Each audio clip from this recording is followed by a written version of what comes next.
I think that growing up in Marshall County is just about the finest thing that can happen to anybody.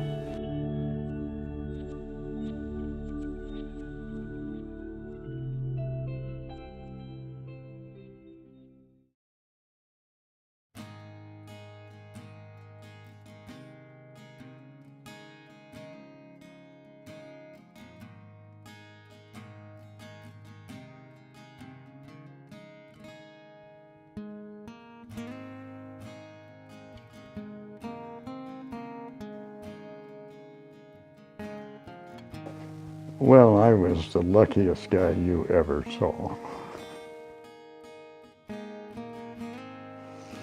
I started farming in a horribly run-down farm and had a wife and a baby then, and I supported them. The farm didn't even break even that I was renting.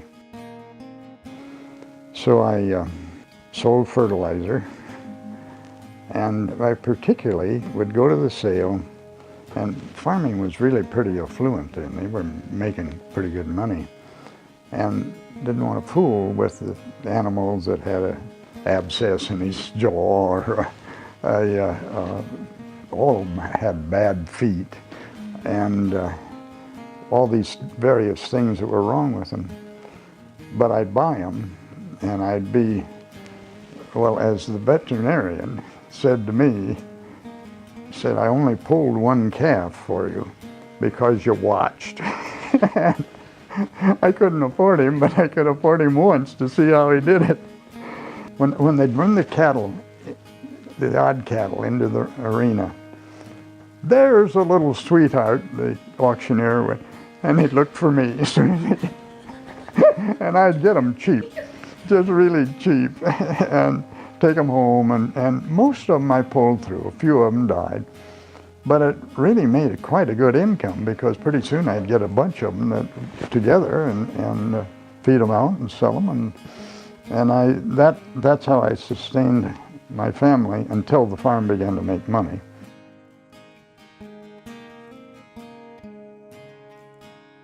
My philosophy of agriculture is that nobody owns the land. Yes, you have title to it, and with the title comes an obligation to do your best to improve it, make it better. And in doing that, you're just doing what everybody did ahead of you. Even the Indians, they used to burn off the forests here to make more green grass, to have more game. And in a way, they were trying to farm too.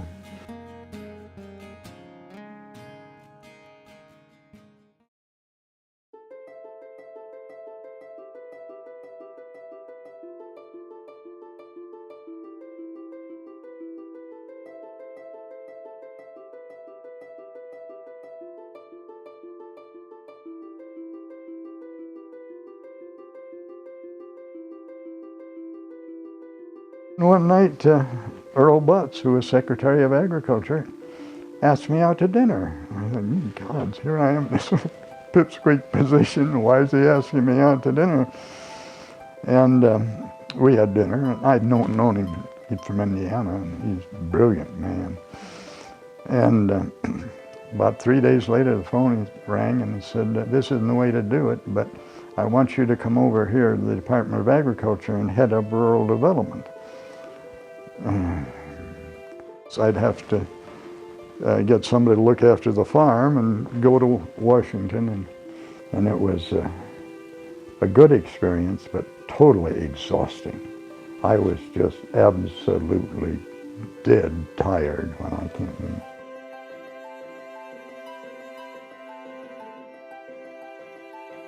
The average life of an assistant secretary is 2 years. I made it through 3, but it's rewarding. But I was awful glad to get home. President Eisenhower just wowed me.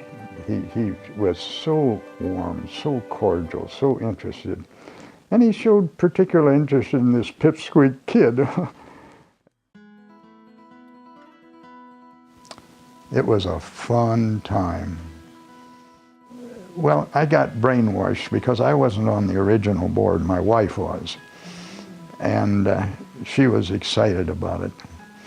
And so I had a lot of encouragement to work. There weren't competitive egos in it. Everybody wanted the same thing. I remember Gordon Tacklet. He wanted a rainy day fund. So things aren't always going to be this good. We want a rainy day fund, and he got it. And a lot of people, that money coming in, a lot of people wanted to do something else with it. But it was a good thing we had it later on.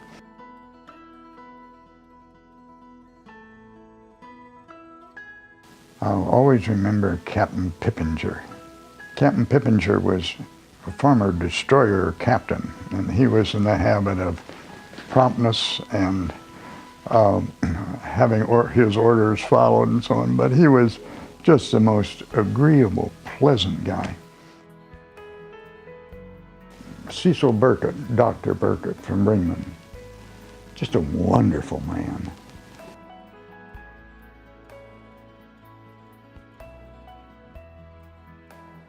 The guys on the board were giving all their time, making contributions, but they were excited about it. It was fun.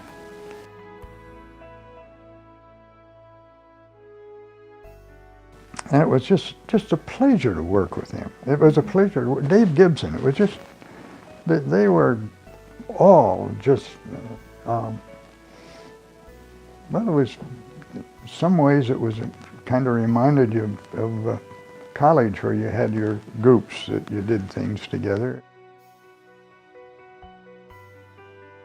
It was, I think, the most enjoyable experience of my life.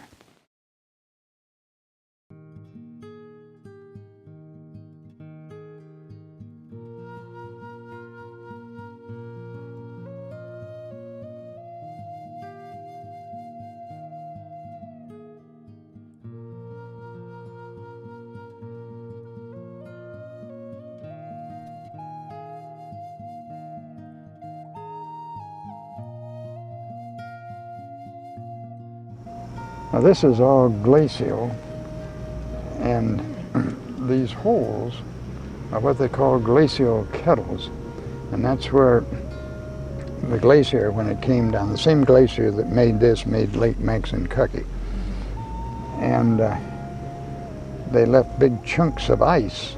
It swept at level, but there were big chunks of ice. So this is where the chunks of ice melted.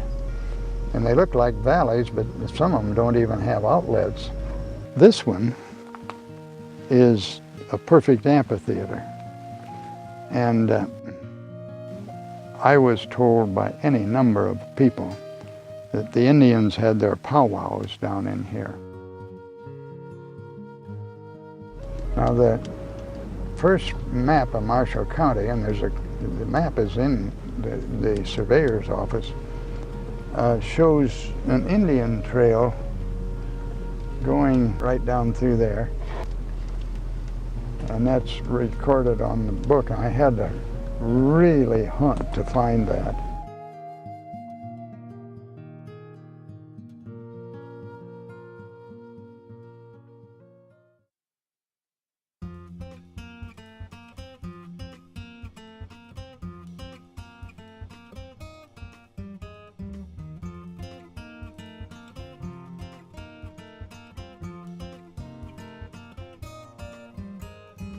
My personal philosophy is, when you're thinking of a concept or just philosophy of life, is you need to subordinate I to we.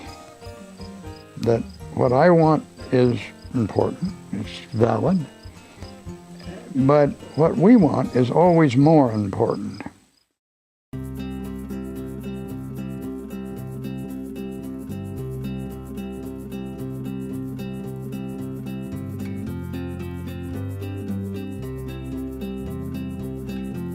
And when he went into the house, his apartment, afterwards, the phone was ringing from South Carolina. And his mother says, "Who's this girl you're dating?" I was sitting or lying down reading Life magazine. And I dropped it on the floor and it fell open. And it said, "Round trip to Paris, $175. And I picked this up, walked in the kitchen. I said, "June, we have a message from heaven."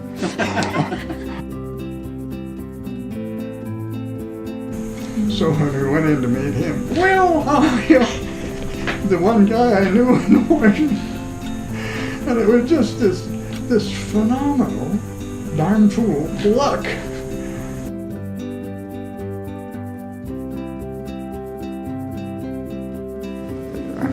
Don't get me started. I really need a podium if I'm going to talk about my grandchildren.